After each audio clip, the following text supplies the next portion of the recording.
This podcast contains mature content, violence, and coarse language. It is intended for entertainment purposes only. Don't say we didn't warn you.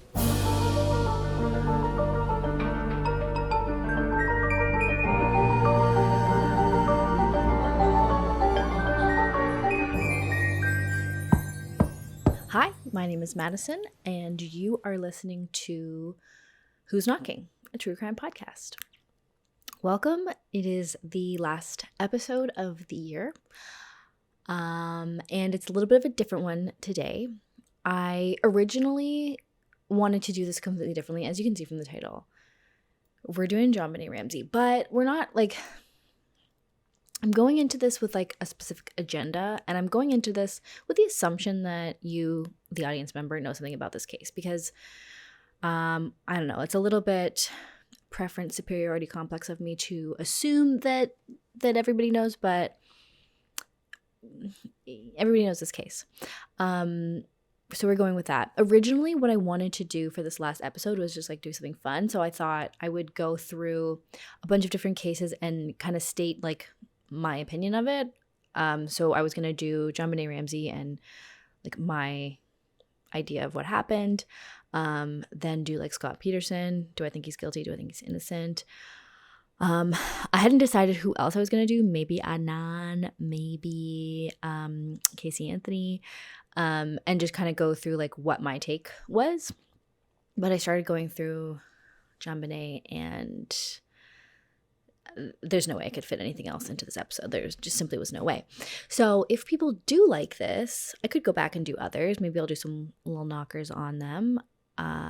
We'll see. But I just thought we would do something different for the last episode. It's slightly Christmassy as the crime takes place on Christmas. I don't want to say oh, this is so fun, because it's a horrible incident. But my hot take on this case, and I don't really know how hot this take is anymore, or if people have kind of moved over to this opinion, or if it is kind of still more the hot take that I think it is, but it is my opinion that Patsy Ramsey, John Ramsey, and Burke Ramsey are all innocent of any wrongdoing. I essentially believe that it was an intruder that killed JonBenét Ramsey. I really don't know whether or not this is going to be controversial. So I feel like I'm just going to drop this here before the holidays and see where it goes. See if people are interested. Yeah, and then I'm just going to state my case here basically with the assumption that you know briefly, you know about the case. So, okay, if you're just getting here too, please consider subscribing to my channel. That would be awesome. That would be very helpful. I also have a newsletter that comes out on Fridays. It is called Grim Weekly. You can sign up for that at grimweekly.com. You can find me on Instagram and Twitter at Who's Knocking Pod or Podcast. Yeah, I'm all over the internet. Pretty easy to reach. Email me, hello@whosknocking.com. If you so choose. If you want to fight me on this, go for it. For those of you living under a rock, I will just give you a brief rundown of the JonBenét Ramsey murder. A little recap of the murder if you haven't heard of it in the last 26 years. So, it was Christmas night in Denver, Colorado, 1996.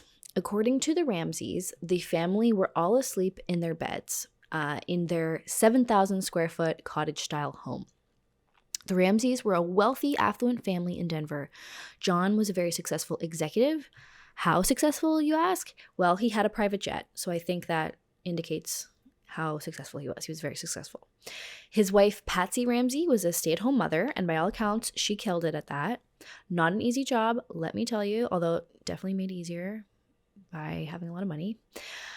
Patsy was also a former beauty pageant gal. I don't know what you call former beauty pageant contestant, former pageant girl, whatever.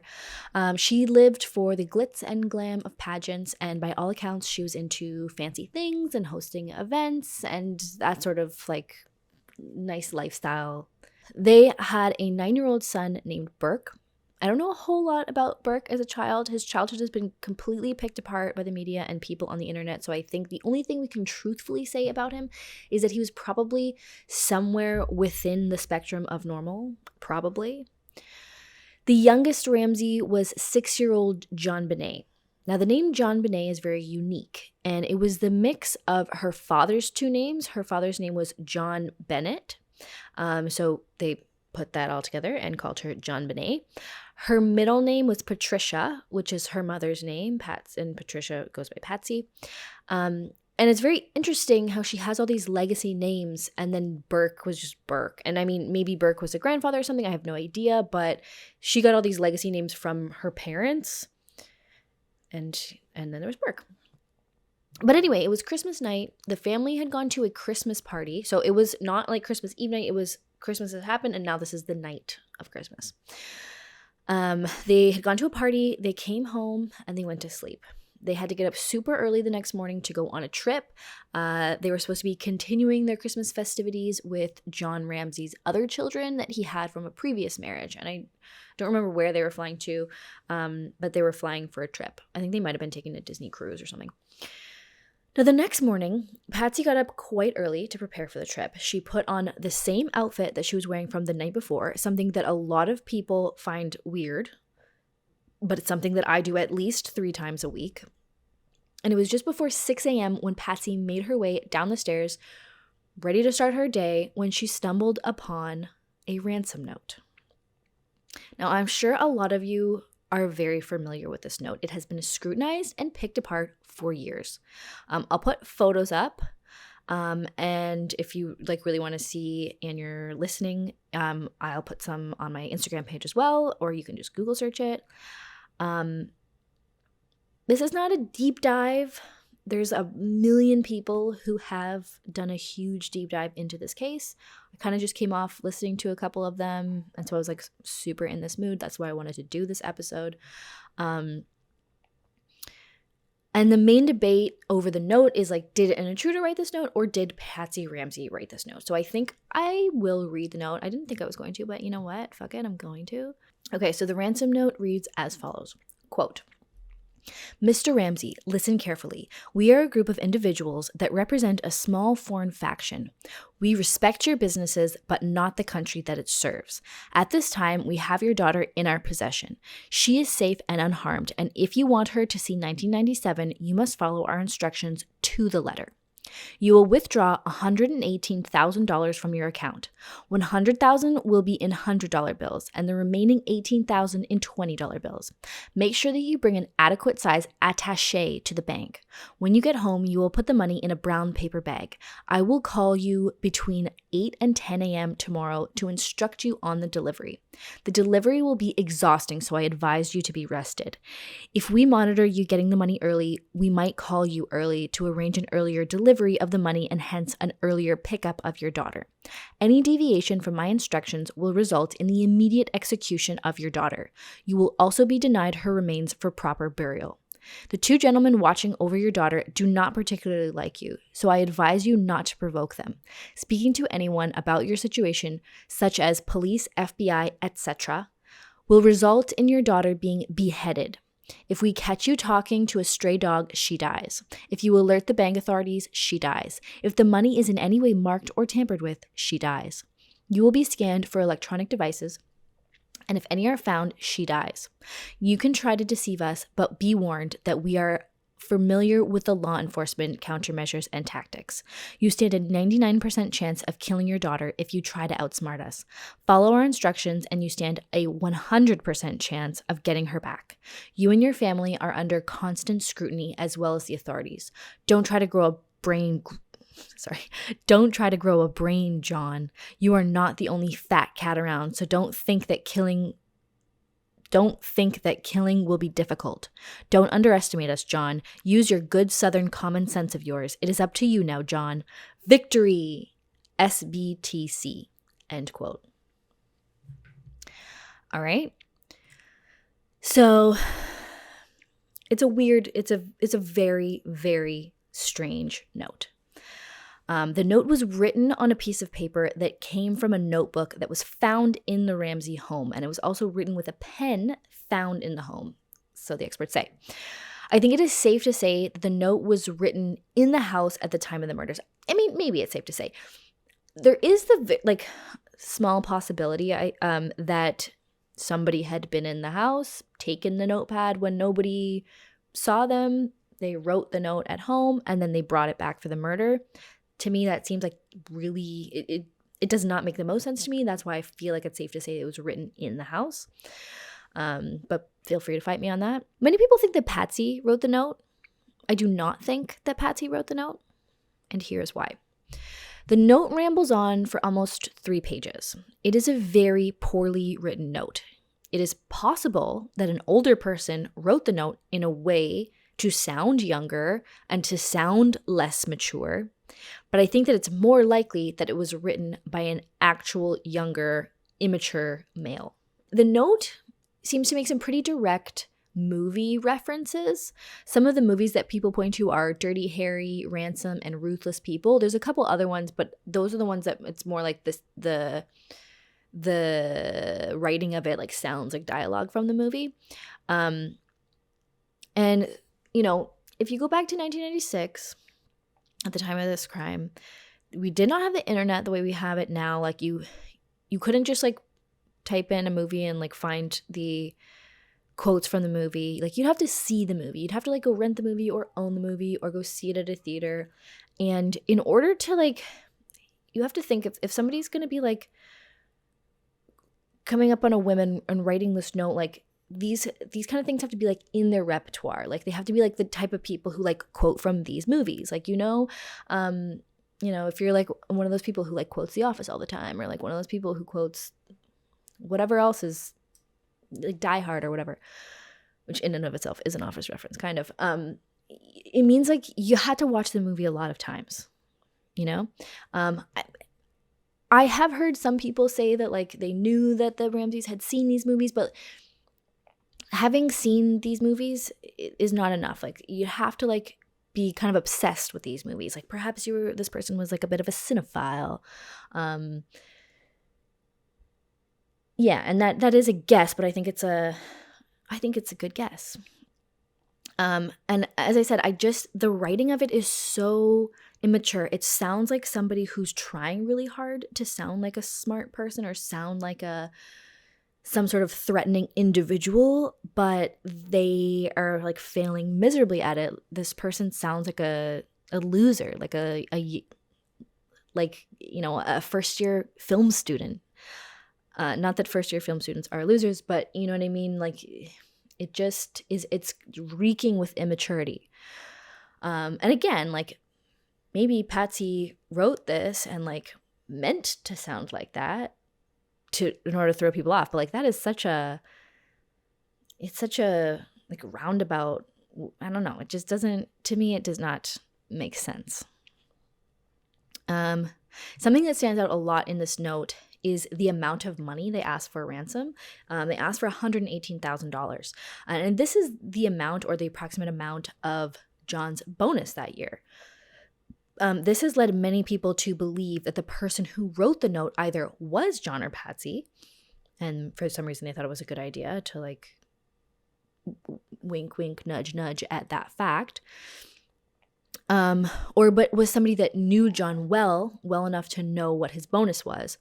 Or it could have been an intruder who somehow saw a pay stub while in the house that indicated the amount of the bonus, which allegedly that would have been a possibility. I do think that is I don't know, that seems like quite an assumption as well. But the $118,000 is definitely something that people point to a lot, and it is quite the coincidence. What a random amount of money if you didn't know that was his bonus. You would have, I think that somebody who did know that was his bonus would think that he just had that in cash. I don't know if he did. Sounds like they were able to get a bunch of money together, because I think they prepared for this. But it does definitely seem like a wink to John.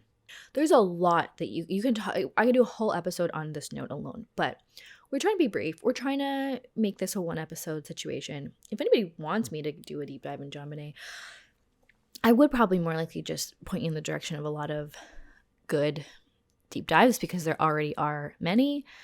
So, nobody asked me for this. But here we are. After the note was found, the Ramseys decided to call the police, even though in the note it specifically says not to call the police. Another move that people tend to criticize. It's hard to know what you would do in that type of situation. If I were to wake up one morning and find that one of my children was missing and there was this long-ass rambling note, I don't know. I don't know if I would call the police or not, but I kind of feel like I probably would. But I don't know. Now I'm biased, like having already known this case. So I try not to judge one way or the other on that situation. Now, Patsy called 911. Here is the 911 call. 911 emergency. Police. What's going on? 515th Street. What's going on there, ma'am? We have a kidnapping. Hurry, please. Explain to me what's going on, okay? There's a note left and our daughter's gone. A note was left and your daughter is gone? How old is your daughter? 6 years old. She's gone. 6 years old. How long ago was it? I don't know. I just found the note. And my daughter's Does it say who took her? What? Does it say who took her? I don't know. There's a ransom note here. It's a ransom note? It says FBTC. Victory. Please. Okay, what's your name? Are you Patsy Ramsey. I'm the mother. Oh my God.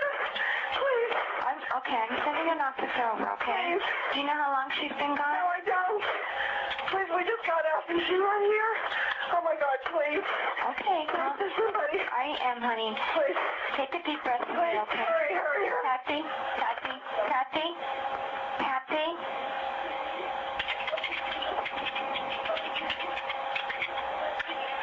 A lot of people seem to be very suspicious of this call, but I really don't understand why. The 911 call to me is just not at all suspect.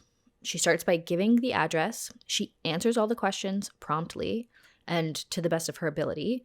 I do not see anything weird about the way that she speaks to the 911 operator. She's clearly frantic. She's like breathing heavily, which I do think that like the way she's breathing, I think would be a way that somebody who is faking it would try to emulate, but that doesn't mean like they emulate it from something that could be true. She sounds like she's like almost hyperventilating, and I don't know. I hear the stress in her voice. To me, it sounds genuine, and there's nowhere that she's trying to like deflect or not answer the questions. To me, it sounds like she didn't really read the whole ransom note, which is understandable to me, and I'll get there in a little bit. Please comment below if you have issues with the phone call. There is one thing. So at the very end of the call, when she kind of stops talking, and there has been this theory that she thought she hung up, and there's like a little tiny bit at the end of the call that they have enhanced, and people think that it is Patsy, because she keeps saying at the end like, "Help me, Jesus," or whatever, and then it sounds like a little kid saying something like, "What happened?" and then John going, "We're not talking to you." It's listening to it. It's because I went into listening to it looking for that specifically. You do kind of hear it, but I think it's been pretty proven that especially if you think about something as you're hearing that, you tend to hear what you're being told it is. People find it suspicious because allegedly Burke was in bed this entire time. So if that was Burke, the child's voice that they think is the child's voice, then that would be a lie. Definitely possible. But to me, it just seems a little inconclusive. I can't really get anything one way or the other from that. So I kind of just put that to the side for a little while. So the police come. Also, some friends of the Ramseys come over. Also, some victims' advocates come over, and they send Burke to a friend's home to get him out of the way and shelter him from this situation. Now, some people think that that's weird. Yes, I absolutely do not think that it is weird that they sent their son to a family that they know very well and trust to get him out of the way of the police investigating their missing daughter. That seems like probably a good idea. Would I do that? I don't know. I guess it depends on the situation, but I think probably we live very close to my brother and sister-in-law and their kid. Like if I, God forbid, if I woke up and found one of my children was missing, I probably would send the other two to their house where they would absolutely take care of our children to the best of their abilities, and I would be free to focus on the task at hand. Argue with me in the comments, please. Yes. So all these people come over. They tramps all over the house. They make food. They do extensive cleaning, and that, of course, completely destroys the entire crime scene. Which I guess they just didn't really know it was a crime scene at the time, but still, hopefully they would not do this shit nowadays. There was a ransom note. Clearly, this should be treated as a crime scene. It was not treated as a crime scene. And just a side note, the Boulder Police Department, that's who it was. This was a very safe community.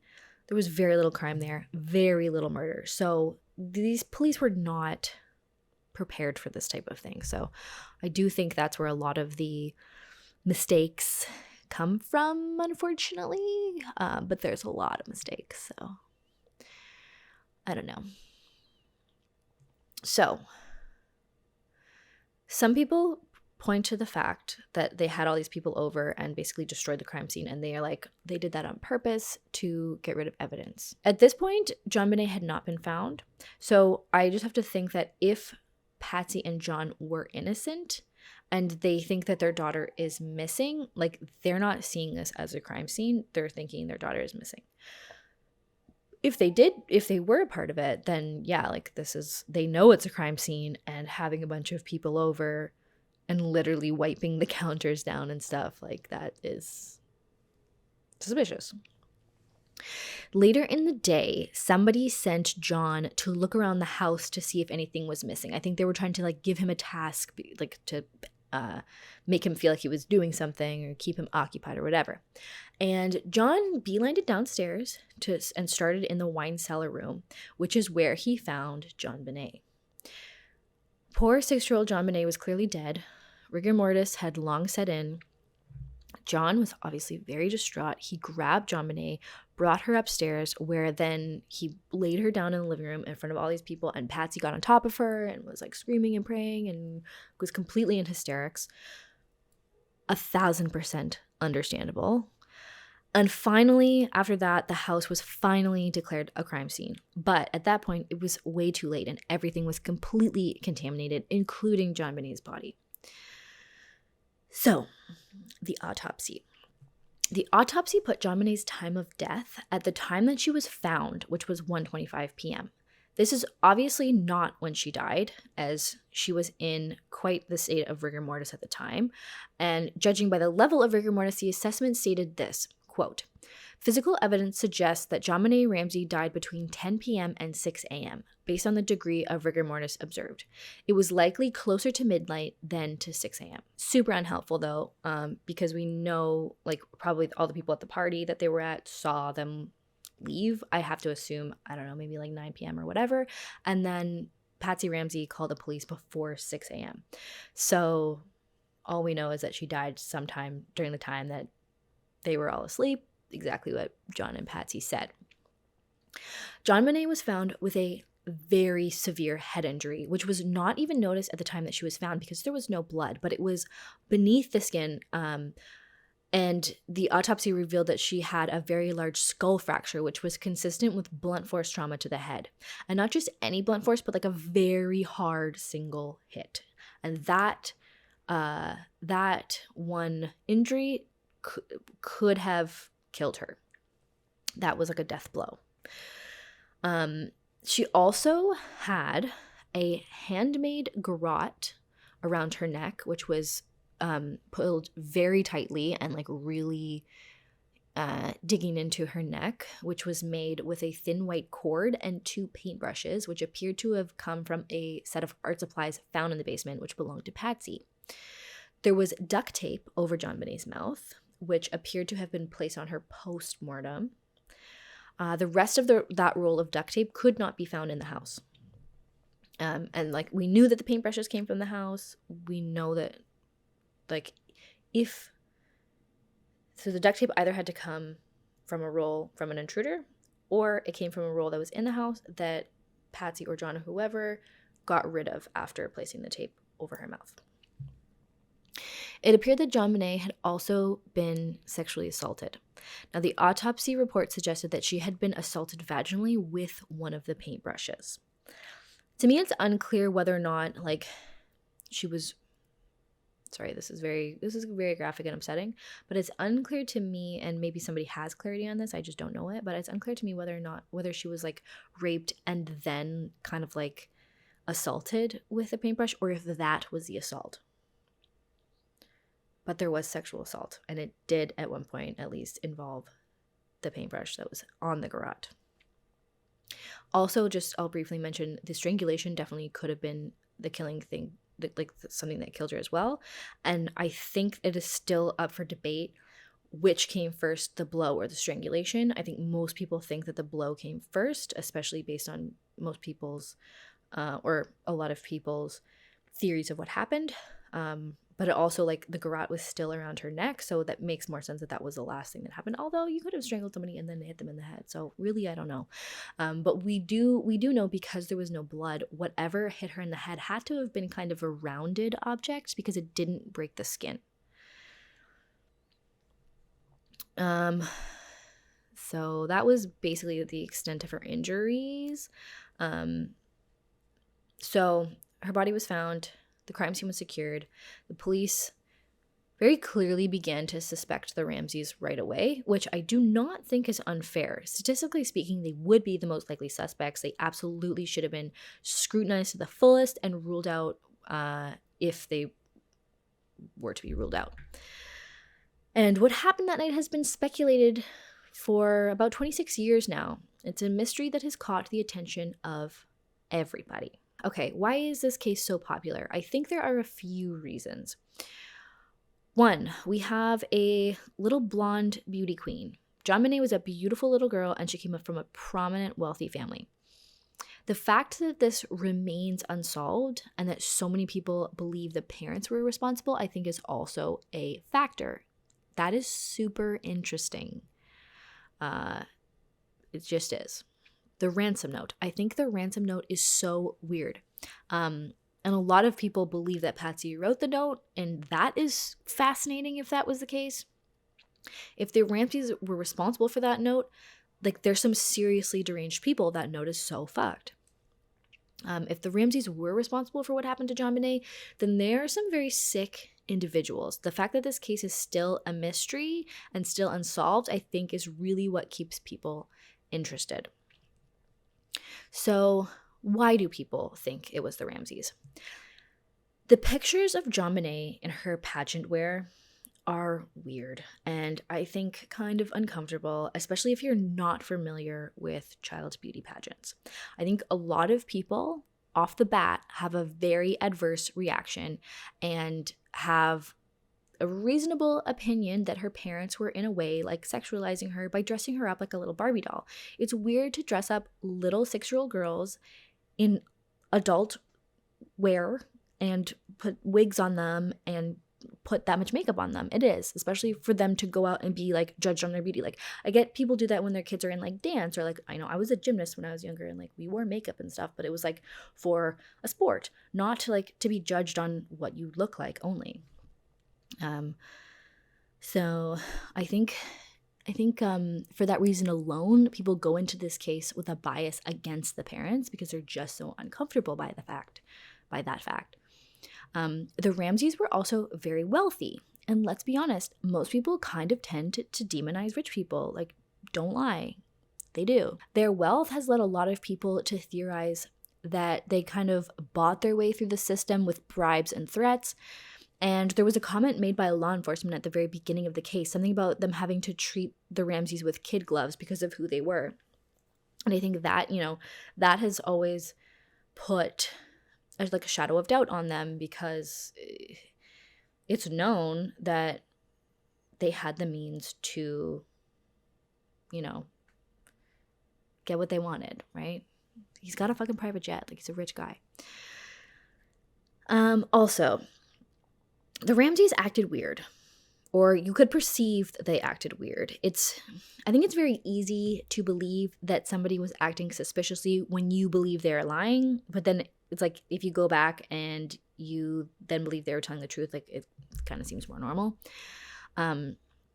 They did things, some of which I already mentioned, like having people over as soon as they found out that their daughter was missing, severely messing up the crime scene, sending Burke away. People think that that's really weird. Some people point out that they were not scared of Burke being abducted by these people. Like, they seem to, like, there's this really severe ransom note, but they don't at all seem to be worried about the people who say that they're going to behead their daughter like that.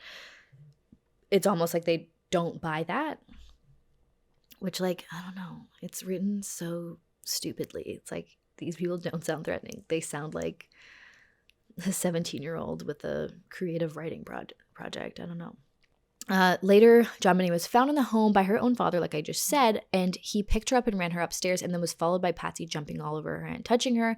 So many people believe that John, like, went right for the spot. Like, as soon as he was told to go look in the house, he found her immediately. And they, people think that he knew exactly where she was, and that he picked her up and that Patsy jumped all over her so that they could just ruin any sort of forensics that could have been obtained. And so they find that very suspicious. The Ramseys did not cooperate with the police super well either, and they lawyered up fast. They lawyered up right away. A lot of people see that as super suspicious and possibly them trying to, like, ruin the investigation. And I think that can be seen as the opposite, actually. They were not getting a lot of information from the police. The police were doing a horrible job at investigating, by the way. Patsy and John were super distraught, and they got a friend of theirs to kind of, like, take over all the decision making, and he was the one who made the call to get them representation, which is a good call. If you ever feel that you are being suspected for a crime that you did not commit by the police, get a fucking lawyer. This is how people get railroaded, because they, talk to police and seem guilty because, like, they're the parents of the victim or something that makes them statistically likely to be the perpetrator. And if you are actually innocent, you may be more likely to, think that, like, take lie detector tests and, like, fall for different things because you're like, well, I'm innocent, so, like, this will just be sorted out. Sometimes it's not. And sometimes police get tunnel vision and decide that you're guilty, and even if you don't end up getting convicted, like, you could sit in jail if they decide to arrest you. I think this was a good move on their part, and they were not dumb people. So it doesn't surprise me that they made that move. Yeah. The Ramseys' lawyer did seem like a particularly aggressive type of lawyer, and that was not helpful, apparently. And he advised them to act in a way that made them seem super uncooperative. So in that sense, I think it was, like, a bad move optically. And, I think the argument can be made that, like, they should have been more cooperative. But I think from their perspective, they were not getting a lot of information from the police. So they were trying to, like, trade information so that they could find out, like, if this happened to my child, I would be raging. I would be a raging crazy person demanding information. And if I was not getting information, I would do anything in my power to get it, because I need to know what's going on. It's my child. Are you kidding? And, like, they were seen as suspects, so they were being super tight-lipped with them. The police also, like, they were, like, refusing to get the oh my god, my dishwasher just opened. That scared the shit out of me. Okay. So sorry, guys. Yes, the police, they refused to get the FBI involved when they, like, really could have used that help. They just were a mess. So Also found in the autopsy was pineapple in JonBenét's stomach contents, or somewhere within her digestive tract. There was also a bowl of unfinished pineapple in milk on the kitchen counter of the Ramseys' home. This has always been used as a motive to point at the theory that Burke got mad at JonBenét for possibly stealing a piece of pineapple out of his bowl of pineapple. And then he took a flashlight that he found in the kitchen and hit her on the head. And the parents covered up this accident. There was also a flashlight on the counter. This pineapple has been a big point of contention for multiple reasons. Both JonBenét and Burke really liked this snack of pineapple and milk. I've never heard of anybody eating pineapple and milk before, but it actually sounds kind of good.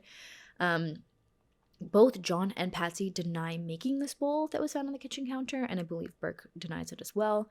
Interestingly, they also all deny owning the flashlight that was found in the kitchen, and the flashlight had no identifiable fingerprints on the outside or any identifiable fingerprints on the batteries. 2, JonBenét was found with pineapple in her stomach at the time of her death. Thus, the theory was created that I just said that Burke hit her with a flashlight because she took some pineapple. Theories on why and how Burke injured JonBenét vary, but it seems to me that they all have Burke hit JonBenét out of rage, not meaning to kill her, and the parents cover it up because they didn't want to lose both children. Here are some common reasons that people think that Burke was responsible. So some people think that JonBenét got more attention than Burke and that he was jealous of this. Very possible this is true, but who can say for sure what was in a 9-year-old Burke's mind? I mean, that's really like adding to the situation.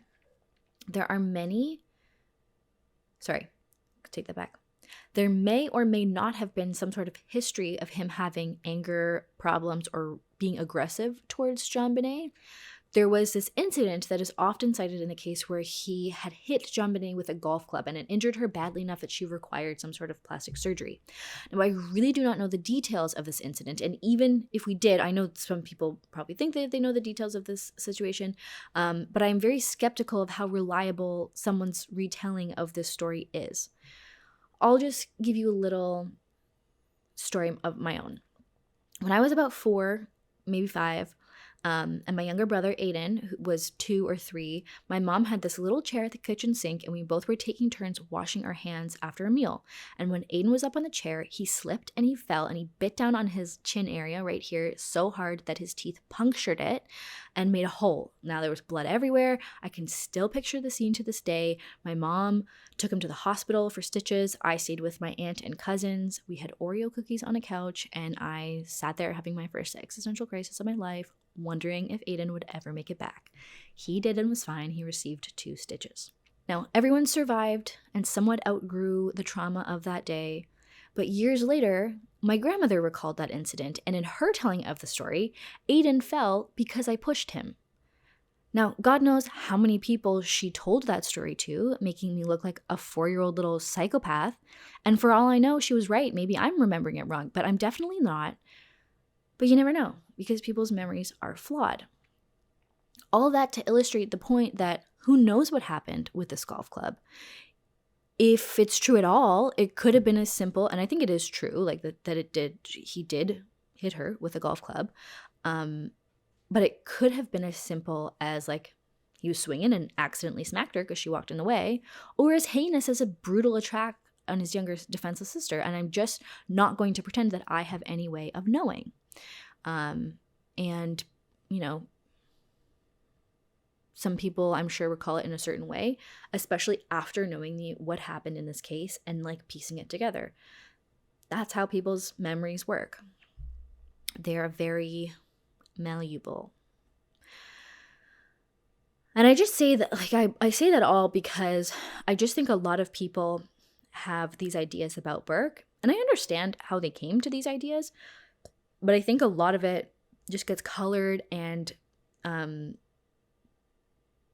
soon as like people have one little idea, they like add to it and add to it and add to it and just like make him seem like this evil little child. And like, maybe he was, but you need evidence of that before you say shit like that, you know? Like this, you can't just say shit. Another thing, there were some small circular marks on JonBenét's back when she was found, little bruises. One theory, which I also think is dumb, is that they were made from a set of train tracks that Burke owned and that were in the basement. And some say that they were made by him poking her to see if she was alive after he smacked her in the head and like thought she was dead. I think this is dumb. Like, you'd have to push pretty hard for them to create the bruises that made. I don't know. I just don't see proof for this. It seemed that the train tracks, like, you know how train tracks go together and like there'll be like pieces that like they fit together like a puzzle. So there'll be like two pieces sticking out. And I think they were the same size as the space between these two marks. Alternate theories are that those marks were caused by a taser or a stun gun. Of course, this would also fall under the intruder theory, and I don't think there's any way of knowing that either.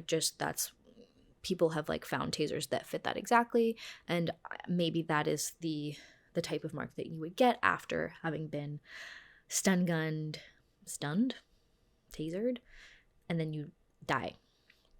The bottom line is that those marks still remain a mystery, and it's not even clear that they're from the attack, to be honest. I think the biggest thing that made Burke into a suspect to begin with was this bowl of pineapple. Because people saw this pineapple and they made up a story with no evidence to support it. Nobody has come forward to claim that they made the bowl of pineapple, and the Ramseys deny that the flashlight was theirs. I recently listened to a podcast series about this case, and it was the Prosecutor's Podcast, and they did like 8 or 9 episodes and went through everything. And they reached the same conclusion as I did, and they talked about the possibility that the pineapple, and I had never heard this before, so it was interesting to hear, but they talked about how it was possible that the pineapple was made by one of the friends or the grief counselors that came to the house. I'm not actually sure how possible this is, but remember, these people tramped all over the house, they made food, they cleaned up, although they didn't clean up his pineapple, and they, in the Prosecutor's Podcast, also made the suggestion that the flashlight belonged to a police officer, which I thought was interesting. There was lots of police officers in the house. Apparently this was the same type of flashlight that officers used. I think a lot of people were wearing gloves at the time as wintertime. And, you know, the police have also been heavily criticized for something like this. So I think it's very possible that if somebody left it there and then it, like, this whole flashlight situation came under fire, like, somebody didn't want to admit that they left their flashlight in a crime scene. Again, not sure how plausible this all is, but I think it's as plausible as some of the other things that people are saying. The bowl of pineapple did have Patsy's fingerprints on it, and it did have Burke's fingerprints on it, which is saying absolutely nothing. Both of those people lived in the house. Patsy says she didn't make the pineapple, but very likely that Patsy emptied the dishwasher and took that bowl from the dishwasher and put it in the cupboard. Very likely that Burke also touched the bowl. Like, again, it just means nothing. Here is why I do not think that Burke did it. If Burke was a part of JonBenét's death, then he did a really good job at keeping his mouth shut throughout the remainder of his childhood and teenage years. Burke has been scrutinized and picked apart from the day his sister died and still maintains his innocence. That poor boy, I mean, if he is a murderer, he's not a poor boy, but if he is innocent, he has just been raked to the coals, just judged head to toe for everything that he's done since that day. And his little sister died in a very brutal way. Like, it just sucks. Continuing on the 26th, the day that the Ramseys discovered that JonBenét had been murdered, the Ramseys sent Burke to a friend's house, as I discussed before. Do you think that if the Ramseys were covering up a situation in which Burke was the killer, that they would send him away? Wouldn't they want to keep an eye on him? A 9-year-old who would be very likely to mess up the story? Burke would have had to know to keep his mouth shut and to stick to the story and to do a very good job of that at 9 years old. I think that would have been a giant risk to send him away instead of keeping him close by. All the evidence that points towards Burke, in my opinion, requires a lot of assumptions. It's certainly possible, but I think that there are stories that make a lot more sense and require less assuming than Burke had anything to do with it. Please argue with me in the comments. Look, my opinions on this case come from doing a lot of research and listening to a lot of podcasts and just trying to find all the evidence of the case. I'm very open to the idea that I am wrong. If I hear of any evidence that proves me wrong, I'll make another video and be like, hey, fuck that. This is what I think now. I'll do it. I will. I used to be of the opinion that it was somebody in the house. I never could put my finger on who, but that's what I used to think. I no longer think that because I think I've gone further into it. But who knows? But I'm sure there's a lot of people who've gone way further into it than me, and please feel free to correct me in the comments. It doesn't need to be a fight. We can just chat, and I like to change my mind. I flip-flop about a lot of things. I do. So anyway, where was I? Okay. So another very popular theory is that Patsy was the main murderer. The theory generally goes that Patsy got upset with JonBenét when she was woken up in the middle of the night to find her daughter had wet the bed again, and she ended up hitting her. And either the hit or maybe JonBenét falling resulted in her hitting her head elsewhere, and that blow caused her to die. And so she and John covered it up. Now, it was known that JonBenét was experiencing some regression in her potty training, and she had been wetting the bed. And this seems to be a common occurrence when somebody experiences some sort of trauma or abuse. And so I see why people get suspicious of Patsy with this fact. Maybe she was fed up with it. I get it. Constantly having to change soiled sheets for a child who you already potty trained. Guys, potty training is no small thing. It's difficult. It's frustrating. It's hard. So, you think you've completed potty training, check that off your list, and then all of a sudden she's wetting the bed years later, because I assume she must have been potty trained by somewhere between 2 and 4, and then now at 6 years old she's regressing. That sucks. It's shitty.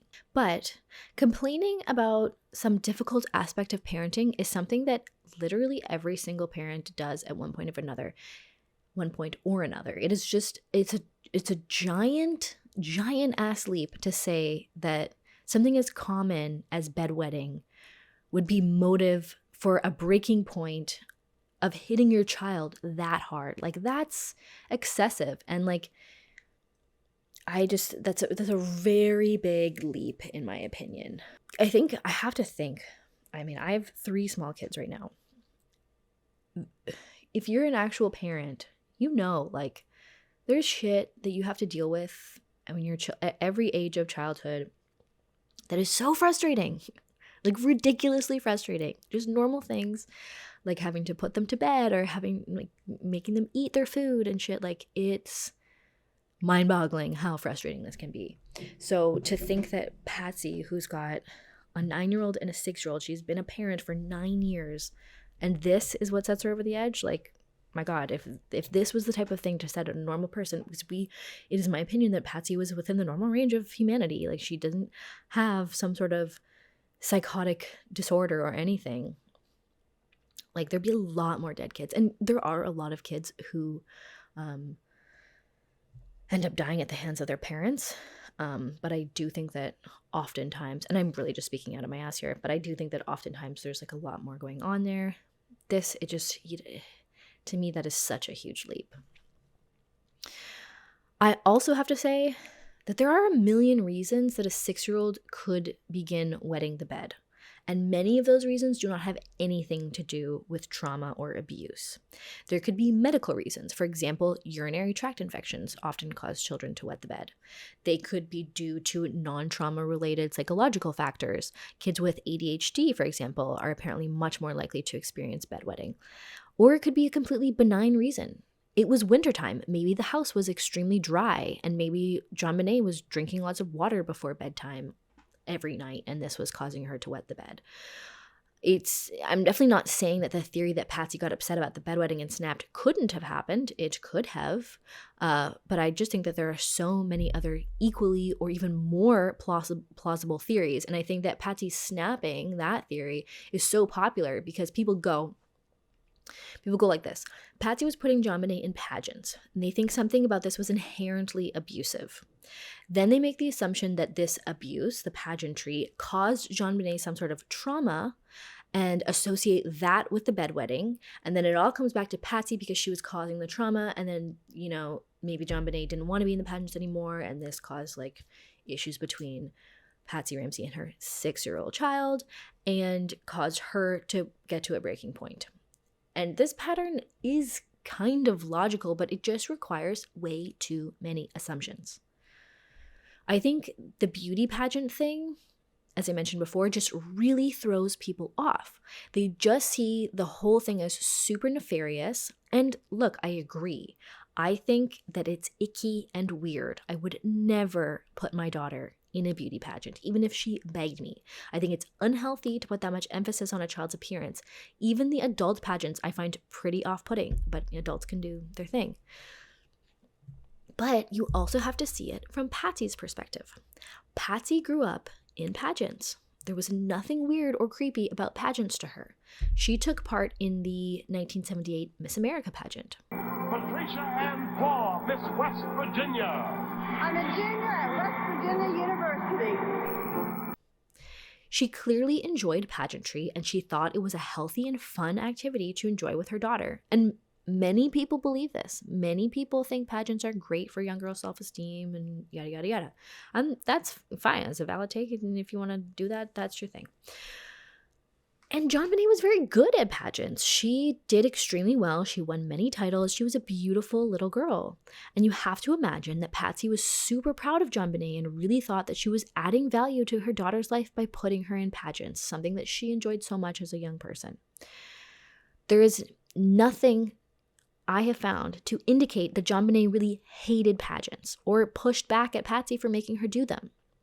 I'm sure you could find stories of JonBenét acting out on occasions or maybe at some point saying that she didn't want to do them, but I haven't heard or read of any instances that are even close to outside of the realm of normal for a 6-year-old child's behavior.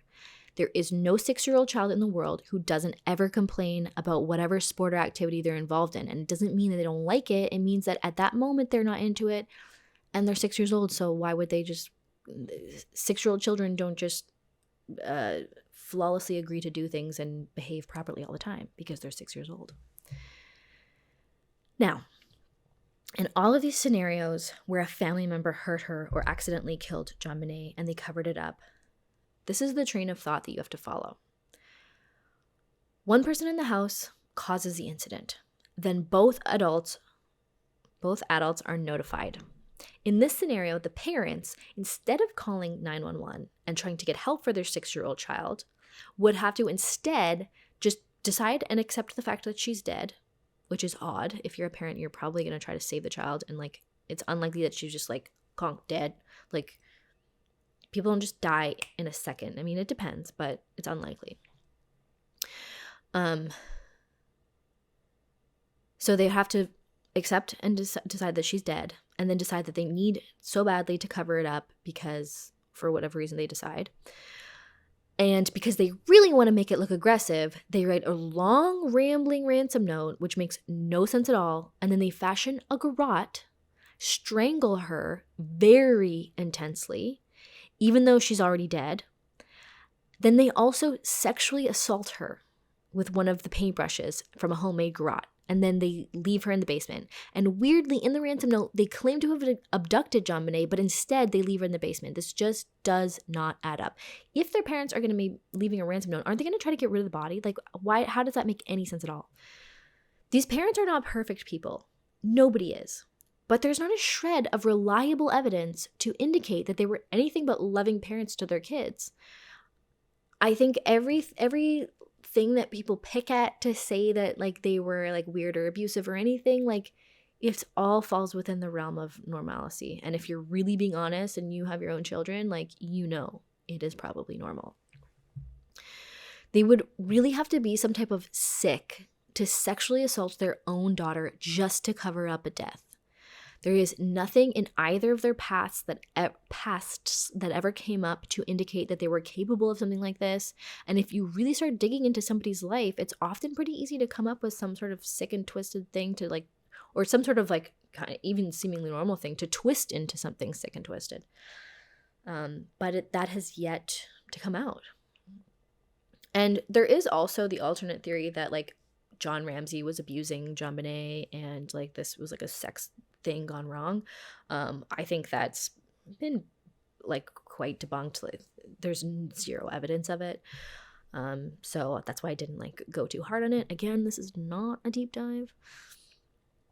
But okay, so then there's the whole ransom note. The ransom note, as I said, weird as fuck. I think we can all agree that the ransom note is the weirdest piece of evidence. And I said that already, but it's just so true. It's so weird. And it was found written on a piece of paper that came from a notebook that was in the house already and a pen from the home as well. Now, upon inspection of the notebook, it was also discovered that whoever wrote the note had started the note a few times until they were finally satisfied. The note was long, and it must have taken a decent amount of time to write. I think it's very weird to think about an intruder sitting for what must have been like 20 minutes writing out the note. I think it's so unnecessary. And if anything, that fact alone would be evidence to point away from an intruder. Like, I'll give you that. That is weird. Now, writing experts have debated over the years whether or not this was Patsy's writing. It's always been a huge fight. There were some similarities between that writing and hers, but it has never been conclusively decided that it was Patsy's writing. The whole science of handwriting experts is up for debate itself, so that I also do not put a whole lot of stock into either. When I think about the idea of Patsy writing that note, something about the 911 call just does not add up for me. And hear me out here. Okay, so if she wrote the note, if she was the one responsible for writing the note, then she knew very intimately exactly what was in the note.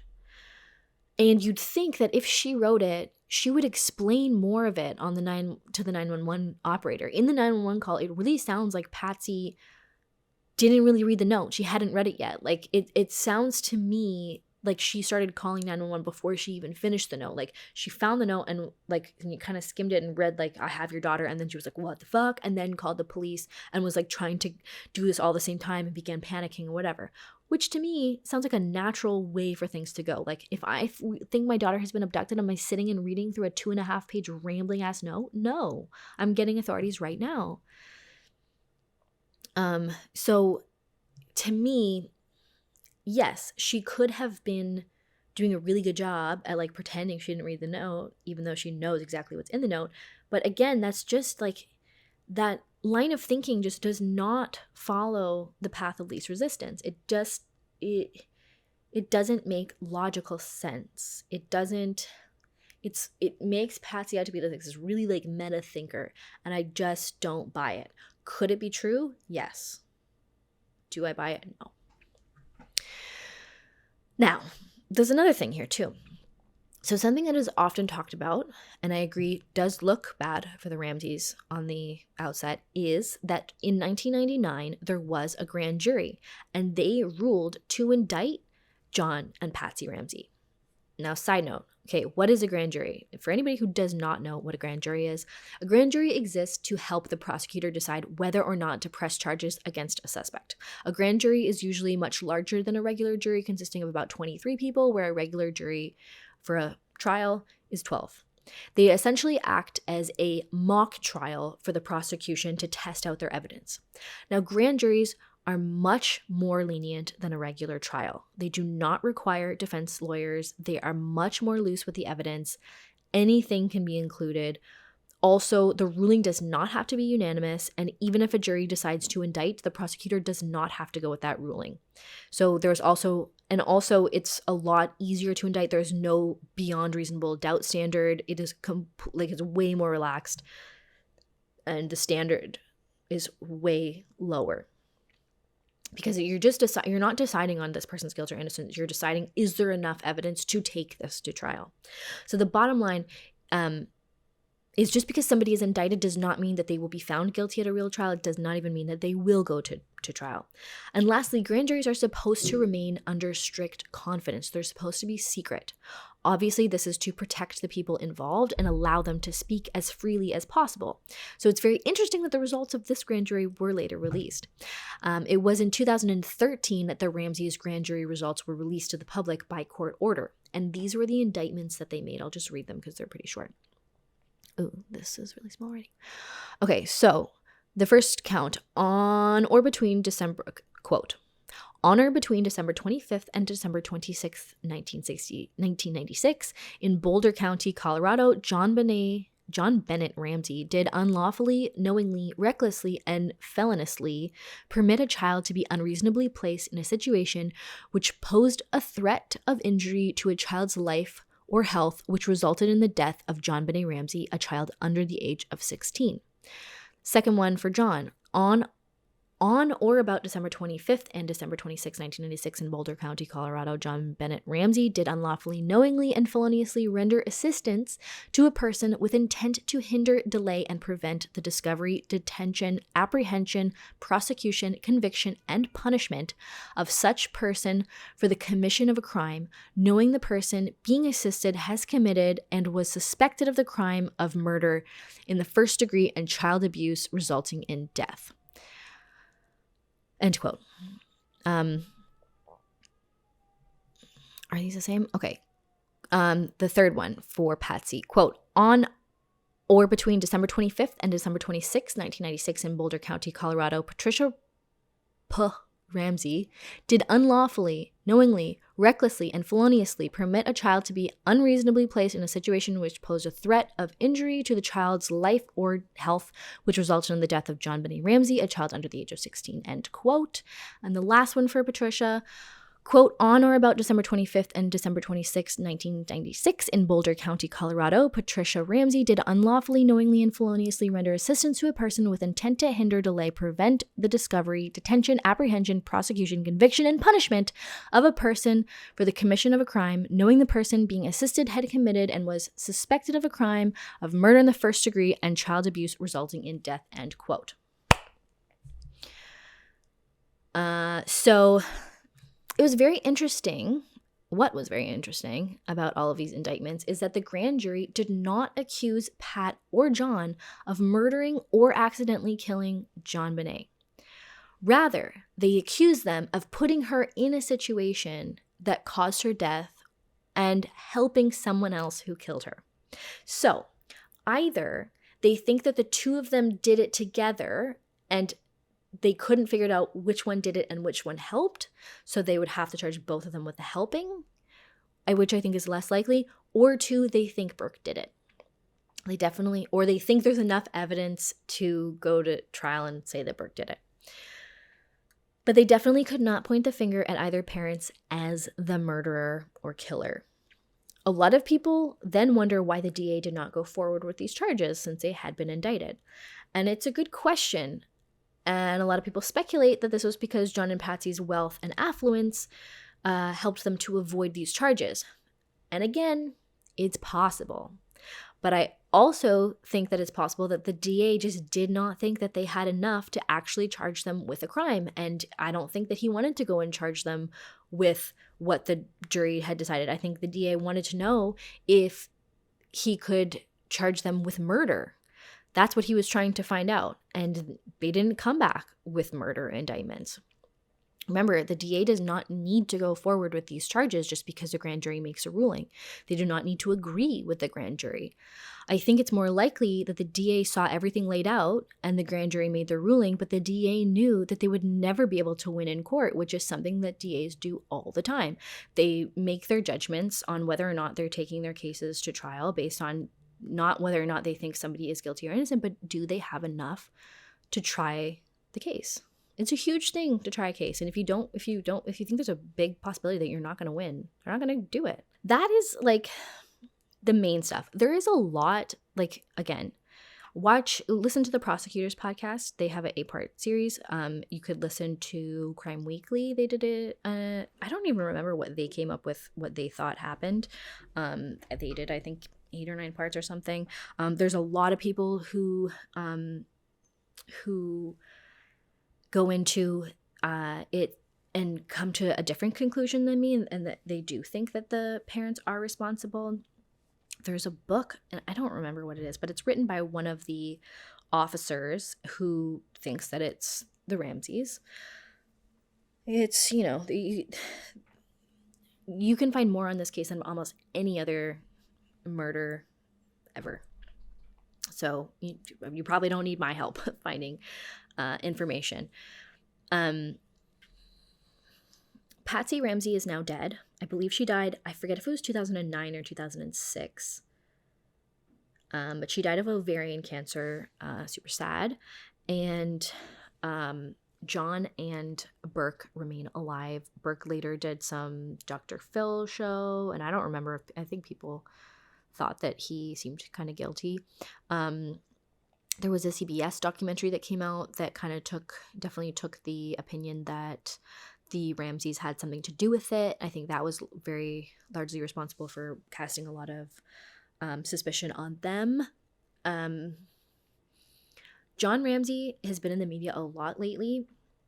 He has been trying to get them to do more DNA testing on JonBenét's clothes, because there was some unknown male DNA found on her clothes. A lot of people are like, well, he just wants to, like, it's very small amounts of evidence. So there's a lot of people who say, like, oh, it could have been like a factory, like, because it's on her underwear. So they're like, it could have been somebody who like worked at the factory who made the underwear, that could be their DNA. I don't know like the size of the DNA that they have to test on, because if it's like trace DNA, then yeah, it could be. I think, and a lot of people are like, he just wants to, like, for it to not be him so that he can be ruled out or whatever. And yes, that's definitely true. I just also think if John Ramsey had anything to do with it, like, he's so rich, like, he could fuck off and go live wherever he wanted. If he had really been involved in covering up her murder, he has a private jet. He could just go live in Aruba. Like, what's her name? Carla Homolka. I think it was Costry. I don't remember where she went. But anyway, he's been to CrimeCon. He is on every talk show. He is trying to get them to test DNA. There was a recent situation, like one of the cops who was involved in the case just got like suspended and demoted because it was found that he was like doing such a bad job in all these other cases. John Ramsey also has been bringing to light this other father who, his daughter, there had been an intruder in their house. They lived very near John and Patsy. Their daughter danced at the same studio that JonBenét danced at, and the mother was awoken one night hearing like murmuring sounds from her daughter's room, and she went in with some pepper spray and found a man dressed in all black assaulting her daughter, and he ended up jumping out the window and escaping. There are people who speculate that that could have been the same intruder. It was not too long. I don't remember if it was before or after, but it was in and around the time. JonBenét had done some sort of public pageant or something kind of very close to her death. This other little girl had also been involved in some sort of like public dance show very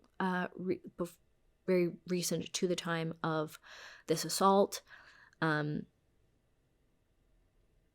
Again, there's no proof of this, but it is interesting and something. And this father also claims that he like went to the Boulder police and kept trying to say like, I think this is the same person. Like, are you looking into this? And he alleges that the police wanted nothing to do with it and didn't care at all.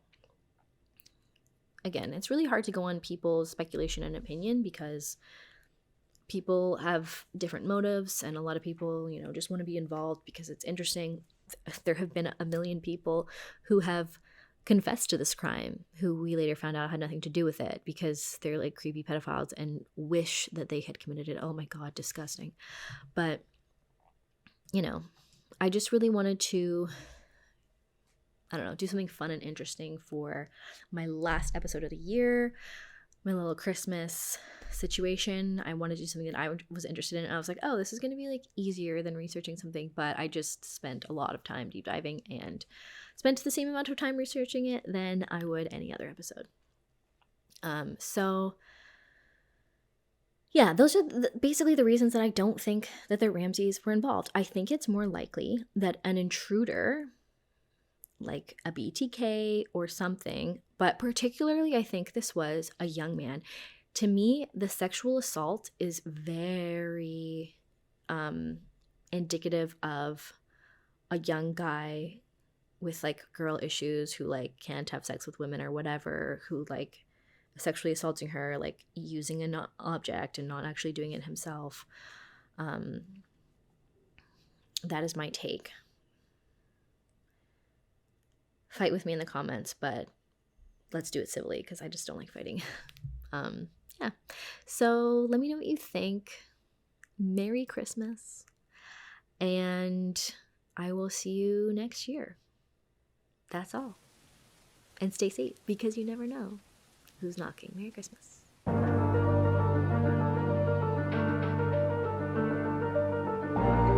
This podcast is produced in collaboration with Lost Line Media. Artwork by August Digital. Music by Matthew Cook.